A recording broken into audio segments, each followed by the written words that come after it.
અત્યારે તો ઊંધું થઈ ગયું.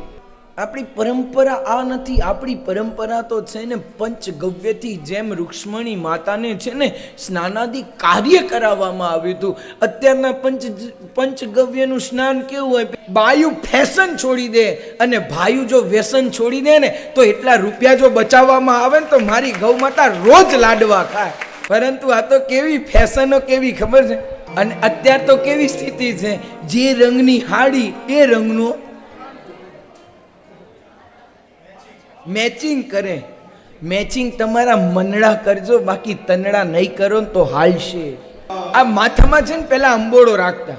એ રાખતા તેનું પાછળનું કારણ ખબર છે? પેલા લાજ રાખતા, આપણા મોટી લાજો રાખતા. અને કદાચ એ આપણો જે ઓઢેલો પાલવનો છેડો છે ને એ ધીરે ધીરે ધીરે સરકે ને તો પેલો અંબોડો હોય ને તો ત્યાં આગળ એ આપણી મર્યાદા, બહેનો માતાઓની મર્યાદા.